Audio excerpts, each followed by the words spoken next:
Hello ವಿದ್ಯಾರ್ಥಿಗಳ welcome back to the new video ಯದುಯದ YouTube channel.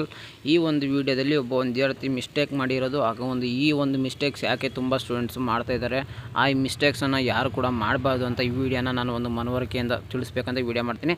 ಅದಕ್ಕಿಂತ ಮುಂಚೆ ನಮ್ಮ ಚಾನಲ್ಗೆ ಫಸ್ಟ್ ಟೈಮ್ ವಿಸಿಟ್ ಮಾಡಿದರೆ ಚಾನಲ್ಗೆ ಒಂದು ಸಬ್ಸ್ಕ್ರೈಬ್ ಮಾಡ್ಕೊಳ್ಳಿ, ವಿಡಿಯೋ ಇಷ್ಟ ಆದರೆ ಲೈಕ್ ಮಾಡಿ. ನೋಡಿ, ಇವತ್ತು ಒಂದು ವಿದ್ಯಾರ್ಥಿ ಏನು ಮಾಡಿದ್ದಾನೆ, ಈ ವರ್ಷ ಮಾಡಿರೋದು ಅಟ್ ಪ್ರೆಸೆಂಟ್ ನಿನ್ನೆ ಮಾಡಿರೋದು, ಅದ್ರ ಬಗ್ಗೆನೇ ಇವತ್ತು ವಿದ್ಯಾರ್ಥಿ ಮಿಸ್ಟೇಕ್ ಮಾಡಿರೋದು ಯಾರು ಕೂಡ ಮಾಡಬಾರ್ದು. ಯಾಕಂದರೆ ಈ ವಿದ್ಯಾರ್ಥಿ ಮಾಡೋದೇ ತುಂಬ ಸ್ಟೂಡೆಂಟ್ಸು ನನಗಳು ನೋಡಿ ಏನಪ್ಪ ವಿದ್ಯಾರ್ಥಿ ಮಾಡಿದ್ದು ತಪ್ಪು ಅಂತ ಕೇಳ್ತಾ ಬಂದರೆ, ಈಗ ನಮ್ಮ ಒಂದು KCT ಅಪ್ಡೇಟ್ ಕೊಡೋರು ಏನಾಗಿರ್ತಾರೆ, ಅವ್ರು ಎನಿ ಟೈಮ್ ಫ್ರೀ ಅಂತ ಇರೋದಿಲ್ಲ. ಯಾಕಂದರೆ ಅವರು ಫ್ರೀ ಇರೋ ಟೈಮಲ್ಲಿ ನಿಮ್ಮ ಒಂದು KCT ಅಪ್ಡೇಟ್ ಆದರೆ ಮಾಡ್ತಾ ಇರ್ತಾರೆ, ಏನೇನಿದೆ ಏನೇನಿಲ್ಲ ಆದರೂ ಫ್ರೀ ಮಾಡ್ಕೊಂಡೇ ಮಾಡ್ತಾ ಇರ್ತಾರೆ. ಏನು ಅಷ್ಟೊಂದು ಟೈಮ್ ಬೇಕಾಗಲ್ಲ, ಏನಿದೆ ಆ ವಿದ್ಯಾರ್ಥಿಗೆ ಒಂದು ಸ್ವಲ್ಪ ಇನ್ಫಾರ್ಮೇಷನ್ ಕೊಡೋದಾಗಿರುತ್ತೆ. ಆದರೆ ಒಬ್ಬರು ಸರ್ ಇದ್ದಾರೆ, ಅವರೊಂದು ನಮಗೆ ಅಂದರೆ KCTದು ಅಪ್ಡೇಟ್ ಕೊಡ್ತಾ ಇರ್ತಾರೆ. ಆದರೆ ಒಂದು ವಿದ್ಯಾರ್ಥಿ ಅವರಿಗೆ ತುಂಬ ಸರಿ ಕಾಲ್ ಮಾಡಿದ್ದಾನೆ, ಒಂದು 2 ಟೈಮ್ಸ್ ಕಾಲ್ ಮಾಡಿದ್ದಾನೆ. ಬಟ್ ಆದರೆ ಅವರು ಬ್ಯುಸಿ ಇರೋ ಕಾರಣ ಯಾವುದೇ ಕಾರಣಕ್ಕೂ ಕಾಲ್ ಪಿಕ್ ಮಾಡಿಲ್ಲ. ಅವ್ರ ಪೇರೆಂಟ್ಸ್ ಹೇಳ್ತಿದ್ದಾರೆ, ನಾವು ನಿನ್ನೆ ಕಾಲ್ ಮಾಡಿದ್ವಿ, ನೀವು ಯಾವುದೇ ಕಾರಣಕ್ಕೂ ಕಾಲ್ ಪಿಕ್ ಮಾಡಿಲ್ಲ. ಆ ಒಂದು ಕಾರಣದಿಂದ ನಾವು ನಮ್ಮ ಒಂದು ವಿದ್ಯಾರ್ಥಿಗೆ ನಾವು ಮ್ಯಾನೇಜ್ಮೆಂಟಲ್ಲಿ ಸೀಟಲ್ಲಿ ತೊಗೊಂಬಂದ್ಬಿಟ್ವಿ. ನಿನ್ನೆ ಇಂಜಿನಿಯರಿಂಗ್ ಕಾಲೇಜಿಗೆ ಹೋಗ್ಬಿಟ್ಟು ಒಂದು ಕಾಲೇಜಸ್ ನೇಮ್ ಕೂಡ ಅವ್ರು ಹೇಳಿಲ್ಲ, ಮೆನ್ಷನ್ ಮಾಡಿಲ್ಲ. ಒಂದು ಕಾಲೇಜಲ್ಲಿ ಆ ಕಾಲೇಜಿನಲ್ಲಿ ಹೋಗ್ಬಿಟ್ಟು ಒಂದು ಸೀಟನ್ನ ತೊಗೊಂಬಂದಿದ್ವಿ.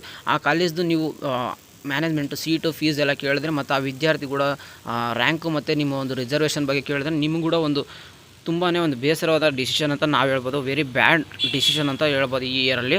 ಏನಕ್ಕೆ ಅಂತಂದರೆ, ಆ ಒಂದು ವಿದ್ಯಾರ್ಥಿ ಫಸ್ಟು ಆ ಕಾಲೇಜಲ್ಲಿ ಹೋಗಿರ್ತಾನೆ, ಅಂದರೆ ಇಂಜಿನಿಯರಿಂಗೇ ಮಾಡಬೇಕಂತ ಹೋಗಿರ್ತಾನೆ. ಆ ಒಂದು ಇಂಜಿನಿಯರಿಂಗಲ್ಲಿ ಕಂಪ್ಯೂಟರ್ ಸೈನ್ಸ್ ಅಂತ ಕೇಳ್ತಾನೆ ಆ ಒಂದು ಕಾಲೇಜಲ್ಲಿ. ಆ ಕಾಲೇಜವ್ರು ಹೇಳ್ತಾರೆ 5 lakhs ರೂಪಾಯಿ ಡೊನೇಷನ್ ಕಟ್ಟಬೇಕು, ಆಮೇಲೆ 5 lakhs ಫಾರ್ ಇಯರ್ ಫೀಸ್ ಆಗಿರುತ್ತೆ. ಅಂದರೆ 10 ಲಕ್ಷ ಒಂದು ವರ್ಷಕ್ಕೆ ಆದರೆ ಆಮೇಲೆ 3 ಇಯರ್ಸ್ಗೆ 15 lakhs, 15 + 10 ಅಂದರೆ 25 lakhs ರೂಪಾಯಿ ಅವನು ಕಾಲೇಜ್ಗೆ ಫೀಸ್ನ ಪೇ ಮಾಡ್ತಾಯಿದ್ದಾನೆ. 25 ಲಕ್ಷ ಫೀಸ್ನ ಪೇ ಮಾಡ್ತಿದ್ದಾನೆ. ಓಕೆ, ಆ ವಿದ್ಯಾರ್ಥಿ ಮಾಡಿದ್ದು ತಪ್ಪೋ ಸರಿಯೋ ನೆಕ್ಸ್ಟ್ ಅದ್ರ ಬಗ್ಗೆ ಮುಂಚೆ ನೀವೇ ಡಿಸಿಷನ್ ಮಾಡುವಂತ್ರಿ. ಈಗ 25 ಲಕ್ಷ ಕೊಟ್ಟು ಫೀಸ್ ಪೇ ಮಾಡಿದೆ. ಅದಕ್ಕಿಂತ ಮುಂಚೆ ಆ ಕಾಲೇಜಲ್ಲಿ ಅವನ ರ್ಯಾಂಕ್ ಬಂದ್ಬಿಟ್ಟು 50K ರ್ಯಾಂಕ್ ಇದೆ. ನೋಡಿ, 50,000 ರ್ಯಾಂಕ್ ಇದ್ಬಿಟ್ಟು ಅವನು ಯಾಕೆ ಆ ಕಾಲೇಜ್ಗೆ ಹೋಗ್ಬಾರ್ದಿತ್ತು, ಡೈರೆಕ್ಟಾಗಿ ಖಂಡಿತ ಹೋಗ್ಬೋದಿತ್ತು. ಯಾಕೆ ಈ ಥರ ವಿದ್ಯಾರ್ಥಿಗಳು ಡಿಸಿಷನ್ ಮಾಡ್ತಾರೆ ಅಂತ ಗೊತ್ತಾಗ್ತಿಲ್ಲ. ಸರ್ ಒಂದು ಕಾಲ್ ಪಿಕ್ ಮಾಡಿಲ್ಲ ಅನ್ನೋ ಒಂದು ಕಾರಣದಿಂದ ಹೋಗ್ಬಿಟ್ಟು ಇವರು ಯಾಕೆ ಸಡನ್ ಮ್ಯಾನೇಜ್ಮೆಂಟಲ್ಲಿ ಅವ್ರು ಹೇಳ್ತಿದ್ದಾರೆ. ಏನು ರೀಸನ್ ಅಂದರೆ, ನಾನು ಆ ಕಾಲೇಜ್ಗೆ ಹೋದಾಗೆ ನಮಗೆ ಲೆಕ್ಚರ್ಸ್ ಎಲ್ಲ ಪರಿಚಯ ಇದ್ದರು, ಟೀಚರ್ಸ್ ಎಲ್ಲ ಪರಿಚಯ ಇದ್ದರು, ನಾ ಕಾಲೇಜ್ಗೆ ಹೋಗ್ಬಿಟ್ಟು ಅಡ್ಮಿಷನ್ ಮಾಡಿಸಿದ್ವಿ ಅಂತ ಕೇಳ್ತಾರೆ. ಆಮೇಲೆ ಇನ್ನೊಂದೇನಪ್ಪ, ಮತ್ತೆ ಆ ವಿದ್ಯಾರ್ಥಿ ಪೇರೆಂಟ್ಸ್ ಹೇಳಿದ್ದಂದರೆ, ಫಸ್ಟು ಅವರು 5 lakhs ಹೇಳಿದ್ರು ಕಂಪ್ಯೂಟರ್ ಸೈನ್ಸಿಗೆ, ಮತ್ತು ನಾವು ಸರ್ಸು ಟೀಚರ್ಸು ಪರಿಚಯ ಇರೋದಂದ್ರೆ ನಮಗೆ ಇದೇ 5 lakhs ನಿಮಗೆ ಕಡಿಮೆ ಕೊಡ್ತಿರೋದು, ಇದಕ್ಕಿಂತ ಕಡಿಮೆ ನಾವು ಕೊಡೋದಿಲ್ಲ ಅಂತ ಹೇಳಿದ್ರಂತೆ. ಮತ್ತು ಹಾಗೆ ನಮಗೆ ಬೇರೆ ಕೋರ್ಸ್ ಅದನ್ನು ನೋಡೋಣ ಅಂತಂದರೆ AIDSಗೆ ಅಂದರೆ ಆರ್ಟಿಫಿಷಿಯಲ್ ಇಂಟೆಲಿಜೆನ್ಸ್ ಆ್ಯಂಡ್ ಡೇಟಾ ಸೈನ್ಸ್ಗೆ ಹೋಗ್ಬಿಟ್ಟು AIDSಗೆ ಬಂದ್ಬಿಟ್ಟು 3 lakhs ಅಂತ ಹೇಳಿದ್ರಂತೆ. ಈಗ ಅವರು AIDS ನಿಮಗೊಂದು ಮ್ಯಾನೇಜ್ಮೆಂಟ್ ಸೀಟಲ್ಲಿ ಅವೆಲ್ಲ ಅಮೌಂಟ್ನ ಪೇ ಮಾಡಿಬಿಟ್ಟಿದಾರಂತೆ. ಪೇ ಮಾಡೋಕ್ಕೆ ಅವರು ಒಂದು ಬ್ಯಾಕ್ಗ್ರೌಂಡ್ ಚೆನ್ನಾಗಿದೆಯಾ? ಇಲ್ಲ, ಖಂಡಿತ ಇಲ್ಲ. ಅವರು ಅಷ್ಟೊಂದು ಶ್ರೀಮಂತರು ಕೂಡ ಅಲ್ಲ, ಊರ ಕಡೆ ಇರ್ತಾರೆ. ಅವ್ರು ಕೂಡ 2 ಎಕರೆ ಹೊಲ ಮಾರ್ಬಿಟ್ಟು, ನೋಡಿ ಒಂದು ಮೆನ್ಷನ್ ಇಟ್ಕೊಳ್ಳಿ, 2 ಎಕರೆ ಹೊಲ ಮಾರ್ಬಿಟ್ಟು ಫೀಸನ್ನ ಪೇ ಮಾಡಿ ಈ ಥರ ಮಾಡುವಂಥ ವಿದ್ಯಾರ್ಥಿ ತುಂಬಾ ದೊಡ್ಡ ಮಿಸ್ಟೇಕ್. ಆ ವಿದ್ಯಾರ್ಥಿ ರ್ಯಾಂಕ್ ಕೂಡ 50K ರ್ಯಾಂಕ್ ಇದೆ. ಮತ್ತು SC ಕ್ಯಾಟಗರಿ ಸ್ಟೂಡೆಂಟ್ಸ್ ಬರ್ತಾನೆ. ನೋಡಿ, ಗೋರ್ಮೆಂಟು ಸಾಕಷ್ಟು ರಿಸರ್ವೇಷನ್ ST ಸ್ಟೂಡೆಂಟ್ಸ್ಗೆ 750 ರೂಪಾಯಿದಲ್ಲಿ ನಿಮ್ಮ ಫೀಸನ್ನು ಪೇ ಮಾಡ್ಬೋದಾಗಿರುತ್ತೆ, ಬರೀ 750 ರೂಪಾಯಿದಲ್ಲಿ. ಮತ್ತು ಸ್ಕಾಲರ್ಶಿಪ್ ಕೂಡ 90,000 ಗಂಟೆ ಸ್ಕಾಲರ್ಶಿಪ್ ಕೊಡ್ತಾರೆ. ಇಷ್ಟೆಲ್ಲ ಇದ್ದು ಯಾಕೆ ಈ ವಿದ್ಯಾರ್ಥಿಗಳು ಈ ಥರ ಮಿಸ್ಟೇಕ್ ಮಾಡ್ತಾರೆ ಅನ್ನೋದು ನನಗೆ ಗೊತ್ತಿಲ್ಲ. ಇನ್ನು 2 months ಇದೆ, ಅಂದರೆ KCT ಕೌನ್ಸಿಲಿಂಗ್ ಸ್ಟಾರ್ಟ್ ಆಗಿ ಎಲ್ಲ ಕಂಪ್ಲೀಟ್ ಆಗಬೇಕಂದ್ರೆ ಇನ್ನು 2 ತಿಂಗಳು ಕಾಯೋಕ್ಕಾಗಿಲ್ವಾ? ಇಷ್ಟೊಂದು ಅದೇ ಅಮೌಂಟ್ನ ಕಳಿಸ್ಬೇಕಂದ್ರೆ ಆ ವಿದ್ಯಾರ್ಥಿ ಎಷ್ಟು ಕಷ್ಟಪಡಬೇಕಾಗುತ್ತೆ. ಆ ಪೇರೆಂಟ್ಸ್ ಆದರೆ ಎಷ್ಟು ಕಷ್ಟಪಟ್ಟು ಅವನ ಮೇಲೆ ನಂಬಿಕೆ ಇಟ್ಕೊತಿರ್ತಾರೆ. ಇದ್ರ ಬಗ್ಗೆ ಒಂದು ಇನ್ಫಾರ್ಮೇಷನ್ ತಿಳಿದೇನೆ, KCTದು ಕೌನ್ಸಿಲಿಂಗ್ ಬಗ್ಗೆ ತಿಳಿದೇನೆ, ಈ ಥರ ಕಾಲೇಜಲ್ಲಿ ಹೋಗ್ಬಿಟ್ಟು ಮ್ಯಾನೇಜ್ಮೆಂಟ್ ಸೀಟ್ ತೊಗೊಂಡ್ರೆ ಆಯಿತು. ಈಗ ಆ ಮ್ಯಾನೇಜ್ಮೆಂಟು 3 lakhs ಕಾಲೇಜ್ಗೆ ಪೇ ಮಾಡ್ದೆ, ಆಮೇಲೆ ಪ್ರತಿ ವರ್ಷ ಅಮೌಂಟ್ ಪೇ ಮಾಡ್ತಾನೆ, ಅದು ಒಂದೇ ಬರುತ್ತಾ? ಇಲ್ಲ. ಜೊತೆಗೆ ಆ ವಿದ್ಯಾರ್ಥಿ ಮತ್ತೆ ಈಗ ಬೆಂಗಳೂರಿಗೆ ಬರಬೇಕು, ಇಲ್ಲ ಒಂದು ಬೇರೆ ಕಡೆ ಹೋಗಬೇಕು, ಅಲ್ಲಿ ಹಾಸ್ಟೆಲ್ ಮಾಡ್ಕೋಬೇಕು. ಹಾಸ್ಟ್ಲಿಗೆ ಏನದು ಹಿಂಗಿದ್ರೆ ಒಂದು ವರ್ಷಕ್ಕೆ ಮಿನಿಮಮ್ ಒಂದು ಹಾಸ್ಟೆಲ್ ಇವಾಗ ಬೆಂಗಳೂರಲ್ಲಿ 1 lakh ಮೇಲೆ ಪೇಮೆಂಟ್ ಅಂದರೆ ಇದೆ. 80K ಒಂದು 90K ವರೆಗೂ, ಅಂದರೆ 80,000 ರಿಂದ 90,000 1 ಲಕ್ಷದವರೆಗೂ ಈಗ ಅವನು ಹಾಸ್ಟೆಲ್ ಫೀಸ್ ಪೇ ಮಾಡ್ತಾನೆ. ಮತ್ತು ಅವ್ನು ದಿನನಿತ್ಯದ ಖರ್ಚಾಯಿತು, ಕಾಲೇಜಲ್ಲಿ ಎಕ್ಸಾಮ್ ಫೀಸಸ್ ಆಯಿತು, ಪ್ರತಿಯೊಂದು ಖರ್ಚು ಯೂಸ್ ಮಾಡ್ತಾ ಹೋದರೆ ತುಂಬಾ ಖರ್ಚಾಗ್ಬಿಡುತ್ತೆ. ಅವನೇನು ಇಂಜಿನಿಯರ್ ಮುಗಿದ ಮೇಲೆ ಗಳಿಸ್ಬೇಕು ಅಂದ್ಕೊಂಡಿರ್ತಾನೆ ಅಮೌಂಟು, ಇಂಜಿನಿಯರಿಂಗಲ್ಲೇ ಅಷ್ಟು ಅಮೌಂಟ್ನ ಅವನು ವೇಸ್ಟಾಗಿ ಖರ್ಚು ಮಾಡ್ತಾಯಿದ್ದಾನೆ. ಇದು ನೋಡಿ, ಇದನ್ನು ನಾನು ಹೇಳ್ಬೇಕಂದ್ರೆ ವೆರಿ ಬ್ಯಾಡ್ ನ್ಯೂಸ್ ಅಂತಲೇ ಹೇಳ್ಬೋದು. ಇದು ಒಂದು ಡಿಸಿಷನ್ ಇದೆಯಲ್ಲ, ತುಂಬಾ ಕೆಟ್ಟವಾದ ನಿರ್ಧಾರ. ಈ ಥರ ವಿದ್ಯಾರ್ಥಿ ಯಾವುದೇ ಕಾರಣಕ್ಕೂ ಯಾವ ವಿದ್ಯಾರ್ಥಿ ಕೂಡ ತೊಗೊಳ್ಕೋಬೇಡಿ. ಇಷ್ಟೊಂದು ಅಮೌಂಟ್ನ ಪೇ ಮಾಡಿಬಿಟ್ಟು ಪೇರೆಂಟ್ಸ್ಗೆ ಹೊರೆ ಮಾಡೋಕೋಬೇಡಿ. ಯಾಕಂದರೆ ತುಂಬ ಸ್ಟೂಡೆಂಟ್ಸು ಒಳ್ಳೆ ವಿದ್ಯಾರ್ಥಿಗಳು ಏನು ಮಾಡ್ತಾರೆ, KCT ಕೌನ್ಸಿಲಿಂಗಲ್ಲಿ ಒಳ್ಳೆ ಜಾಸ್ತಿ ಕಾಲೇಜಸ್ನ ಆ್ಯಡ್ ಮಾಡಿಕೊಂಡು ಜಾಸ್ತಿ ಕಾಲೇಜನ್ನ ಆಪ್ಷನ್ ಎಂಟ್ರಿ ಮಾಡಿ ಸಿಕ್ಕಿಲ್ಲ ಅಂದರೂ ಕೂಡ ಅವರು ಲಾಸ್ಟ್ವರೆಗೂ ವೇಟ್ ಮಾಡ್ತಾರೆ.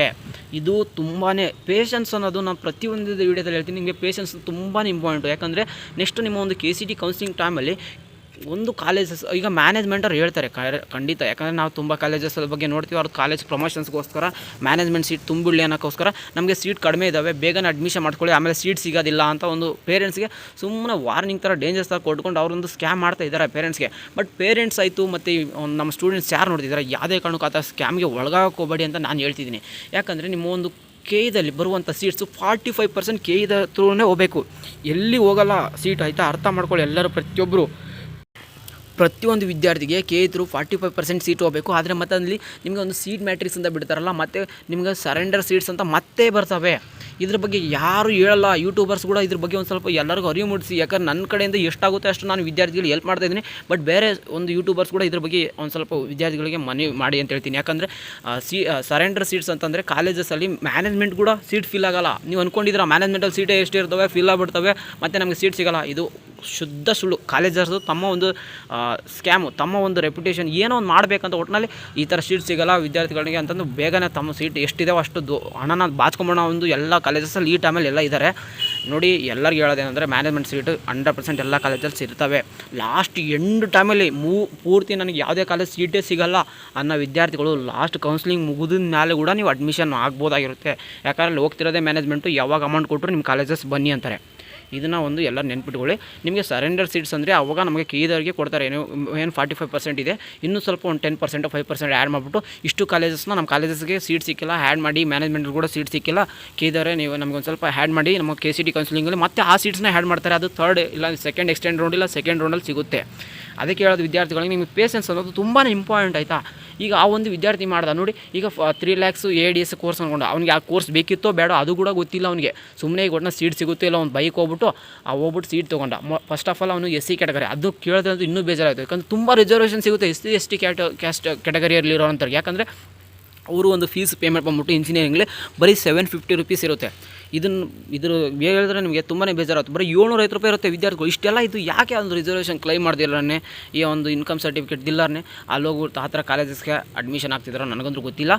ಮತ್ತು 750 ರೂಪಾಯಿ ಅಷ್ಟೇನಾ ಬ್ರದರ್ ಅಂದರೆ, ಇಲ್ಲ ಮಿಕ್ಕಿದ ಅಮೌಂಟ್ ಪೇ ಮಾಡಬೇಕಾಗುತ್ತೆ. ಕಾಲೇಜವ್ರು ನಿಮಗೆ ಅಮೌಂಟ್ ಪೇ ಮಾಡಿದ್ರೆ ನಿಮಗೆ ಏನು ಸ್ಕಾಲರ್ಶಿಪ್ ಒಂದು ನಿಮಗೆ 80,000 to 90,000 ಸ್ಕಾಲರ್ಶಿಪ್ ಬರುತ್ತೆ.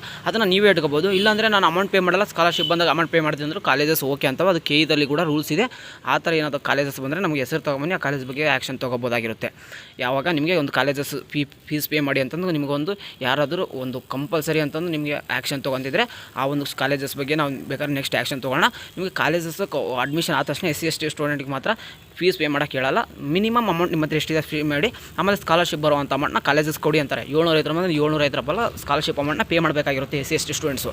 ಇಷ್ಟೆಲ್ಲ ಇದ್ದು ಆ ವಿದ್ಯಾರ್ಥಿ ಮಾಡಿರೋದು ತಪ್ಪೋ ಸರಿಯೋ ನೀವೇ ಒಂದು ಕಮೆಂಟ್ ಬಾಕ್ಸಲ್ಲಿ ಆದರೆ ತಿಳಿಸ್ಬೋದಾಗಿರುತ್ತೆ.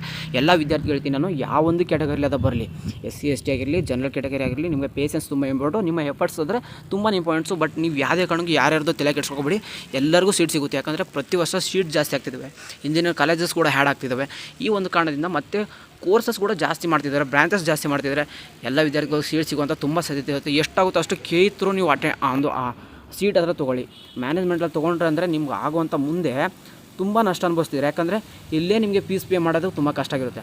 ಇನ್ನು ಅದರಲ್ಲಿ ಮ್ಯಾನೇಜ್ಮೆಂಟಲ್ಲಿ ಪೇ ಮಾಡ್ತೀರಾ, ಮತ್ತು ಹಾಸ್ಟೆಲ್ಲು, ಮತ್ತು ದೂರ, ಮತ್ತು ಹೋಗಿ ಬರೋದು, ನಿಮ್ಮ ಒಂದು ದಿನನಿತ್ಯದ ಖರ್ಚು ಎಷ್ಟಾಗುತ್ತೆ ಗೊತ್ತಾ? ಇಂಜಿನಿಯರಿಂಗಲ್ಲಿ ನೀವು ದುಡಿಯೋಕ್ಕಾಗದಷ್ಟು ನೀವು ಇಂಜಿನಿಯರಲ್ಲೇ ಕಟ್ತಿದ್ರೆ ಅದು ಅಷ್ಟೊಂದು ವರ್ತ್ ಇಲ್ಲ.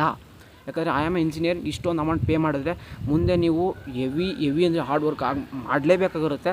ತುಂಬಾ ಕಷ್ಟ ಇದೆ. ಅಷ್ಟು ಅಮೌಂಟ್ನ ಮಾಡ್ಬೋದು. ಯಾರು ಹಾರ್ಡ್ ವರ್ಕ್ ಇರ್ತೀರ ಅಂತಂದರೆ, ಇಲ್ಲೇ ಹಾರ್ಡ್ ವರ್ಕ್ ಇಲ್ಲ ಅಂದರೆ ನೀವು ಅಲ್ಲಿ ಬಂದು ಏನು ಮಾಡ್ತೀರಾ? ಏನು ಮಾಡೋಕ್ಕಾಗಲ್ಲ. ಇಲ್ಲಿ ಹಾರ್ಡ್ ವರ್ಕ್ನ ತೋರಿಸ್ತೀವಿ, ಅಲ್ಲಿ ಕೂಡ ಮುಂದೆ ಈಸಿ ಆಗುತ್ತಲ್ವಾ? ಇವಾಗ ನೀವೇನು ಮಾಡಬೇಕಂದ್ರೆ, ನನ್ನ ಕಡೆಯಿಂದ ಏನು ಹೇಳಿದ್ರೆ, ಎಲ್ಲರೂ ಪೇಷನ್ಸ್ ಆಗಿರಿ. ಡೈಲಿ ವೀಡಿಯೋ ಹಾಕೊಂಡು ನೋಡ್ತಿರೋ ಬಿಡ್ತಿರೋ ಗೊತ್ತಿಲ್ಲ. ನಿಮ್ಮ ಕಾಲೇಜ್ನ ಲೀಸ್ಟ್ ಮಾಡಿಕೊಂಡು ನೀವೊಂದು ಕಾಲೇಜ್ ಕೋಡ್ ಬಗ್ಗೆ ಬರೆದಿಕೊಂಡು ಆಪ್ಷನ್ ಎಂಟ್ರಿ ಟೈಮಲ್ಲಿ ಫುಲ್ ಕ್ಲಾರಿಟಿ ಆಗಿರಿ, ನಮಗೆ ಈ ಕಾಲೇಜಸ್ ಸಿಗುತ್ತೆ ಅನ್ನೋದು. ಇಷ್ಟು ಕ್ಲಾರಿಟಿ ಇದ್ದರೆ ನಿಮ್ಗೆ ಯಾವುದೇ ಕಾರಣಕ್ಕೂ ಯಾರ ಬಗ್ಗೆಯೂ ತಲೆ ಕೆಡಿಸ್ಕೊಂಡಿದ್ರೆ ನಿಮ್ಮ ಒಂದು ಕಾಲೇಜಸ್ಗೆ ಅಡ್ಮಿಷನ್ ಆಗುತ್ತೆ ಆಗ್ಬೋದಾಗಿರುತ್ತೆ ಎಲ್ಲ ವಿದ್ಯಾರ್ಥಿಗಳಿಗೆ. ನನ್ನ ಕಡೆಯಿಂದ ಇಷ್ಟೇ ಮನವಿ. ಮತ್ತು ಮ್ಯಾನೇಜ್ಮೆಂಟ್ ಸೀಟಿಗೆ ಜಾಸ್ತಿ ಹೋಗಿ ಅಡ್ಮಿಷನ್ ಯಾರೂ ಆಗೋಕ್ಕೋಗ್ಬಿಡಿ. ಲಾಸ್ಟ್ ಮಿನಿಟ್ಸ್ ಅಂದರೆ ಲಾಸ್ಟ್ ಎಂಡಲ್ಲಿ ನಿಮಗೆ ಮ್ಯಾನೇಜ್ಮೆಂಟ್ ಸೀಟಿಗಾದರೆ ಹೋಗ್ಬೋದು. ಅಲ್ಲಿವರೆಗೂ ಯಾವುದೇ ಒಂದು ವಿದ್ಯಾರ್ಥಿ ಮ್ಯಾನೇಜ್ಮೆಂಟ್ ಸೀಟಲ್ಲಿ ಈಗ ಹೋಗಿ ಅಡ್ಮಿಷನ್ ಆಗೋಕ್ಕೆ ಹೋಗಬೇಡಿ. ಯಾಕೆ ಬ್ರದರ್ ಇವತ್ತು ಇಷ್ಟೊಂದು ರಫಾ ಮಾತಾಡ್ತಿದ್ಯಾ ಕಾರ್ಕೋರಾಗಿ ಮಾತಾಡ್ತಿದ್ದೆ ಅಂದರೆ ಈ ಒಂದು ನ್ಯೂಸ್ ತಿಳಿದ ತಕ್ಷಣ ನಿಮ್ಗಾದ್ರೆ ಯಾಕೆ ಅನಿಸುತ್ತೆ ಹೇಳಿ. ಆ ವಿದ್ಯಾರ್ಥಿ 50,000 ರ್ಯಾಂಕ್ ಇದ್ದು ಕಂಪ್ಯೂಟರ್ ಸೈನ್ಸಲ್ಲಿ ಸಿಕ್ತಿತ್ತು ಮತ್ತು ಚೆನ್ನಾಗಿರೋ ಟಾಪ್ ಕಾಲೇಜಲ್ಸಲ್ಲೂ ಕೂಡ ಸಿಕ್ತಿತ್ತು. ಅದು SC ಕ್ಯಾಟಗರಿ. ಅಮೌಂಟ್ ಕೂಡ ಅಷ್ಟೊಂದು ಪೇ ಮಾಡೋದು ಬೇಕಾಗಿದ್ದಿಲ್ಲ. ಮತ್ತು ಆ 2 ಎಕರೆ ಹೊಲ ಮಾರಿದ್ರು ಅಂದ್ರಲ್ಲ, ಅದರಲ್ಲಿ ನನಗೆ ಇನ್ನೂ ಸ್ವಲ್ಪ ಬೇಜಾರಾಗ್ಬಿಡ್ತು. ಯಾಕಂದರೆ 2 ಎಕರೆ ಹೊಲ ಅವ್ನು ಇಂಜಿನಿಯರ್ ಮುಗಿದ ಮೇಲೆ ಅದೇ 2 ಎಕರೆ ಹೊಲ ಹಿಡಿಬೇಕಂದ್ರೆ ಅವ್ನಿಗೆ ಎಷ್ಟು ಕಷ್ಟ ಆಗುತ್ತೆ ಅನ್ನೋದು ಅವ್ನ ಫ್ಯೂಚರಲ್ಲಿ ಗೊತ್ತಾಗುತ್ತೆ. ಅವಾಗ ಮಾಡಿದ ಮಿಸ್ಟೇಕ್ ಏನಪ್ಪ ಅಂತಂದರೆ ಆ ಮಿಸ್ಟೇಕ್ನ ಮಾಡಬೇಡಿ. ಎಜುಕೇಷನ್ಗೆ ಎಷ್ಟು ಅಮೌಂಟ್ ಇನ್ವೆಸ್ಟ್ ಮಾಡಬೇಕು ಅಷ್ಟು ಅಮೌಂಟ್ನ ಇನ್ವೆಸ್ಟ್ ಮಾಡಿ. ಅದು ಸುಮ್ಮನೆ ವೇಸ್ಟ್ ಮಾಡೋಕ್ಕೆ ಹೋಗಬೇಡಿ ಅಂತ ಹೇಳ್ತೀನಿ. ಇಷ್ಟೇ ವಿಡಿಯೋದಲ್ಲಿ ಯಾರಿಗೂ ಈ ಥರ ಒಂದು ಅರಿವು ಮೂಡ್ತಂದರೆ ನಿಮಗೂ ಕೂಡ ಒಂದು ಸ್ವಲ್ಪ ಗೊತ್ತಾಗಲಿ, ಯಾವುದೇ ಕಾರಣಕ್ಕೂ ವಿದ್ಯಾರ್ಥಿ ಈ ಥರ ಮಿಸ್ಟೇಕ್ನ ಮಾಡಬಾರ್ದು ಅಂತ ಅಷ್ಟೇ. ಮತ್ತು ವಿಡಿಯೋ ಇಷ್ಟ ಆಯ್ತು ಅಂದರೆ ಚಾನಲ್ಗೆ ಸಬ್ಸ್ಕ್ರೈಬ್ ಆಗ್ಬೋದು, ಮತ್ತು ಹಾಗೆ ಲೈಕ್ ಕೂಡ ಮಾಡ್ಬೋದು. ವಾಟ್ಸಪ್ ಗ್ರೂಪ್ ಲಿಂಕ್ ಬೇಕಾದ್ರೆ ಕಮೆಂಟ್ ಬಾಕ್ಸಲ್ಲೂ ಸಿಗುತ್ತೆ, ಮತ್ತು ಹಾಗೆ ಒಂದು ಡಿಸ್ಕ್ರಿಪ್ಷನ್ ಬಾಕ್ಸಲ್ಲಿ ಸಿಗುತ್ತೆ, ಹೋಗಿ ಜಾಯ್ನ್ ಆಗ್ಬೋದು. ಏನೇ ಒಂದು KCET ಅಪ್ಡೇಟ್ಸ್ ಇದ್ದರೆ ಟೈಮ್ ಟು ಟೈಮ್ ಸಿಗ್ತಾ ಇರುತ್ತೆ ನಮ್ಮ ಒಂದು ಚಾನಲಲ್ಲಿ. ಸಿಗೋಣ ಗಾಯ್ಸ್ ನೆಕ್ಸ್ಟ್ ವಿಡಿಯೋದಲ್ಲಿ. Have a good day, take care, love you, tata, bye.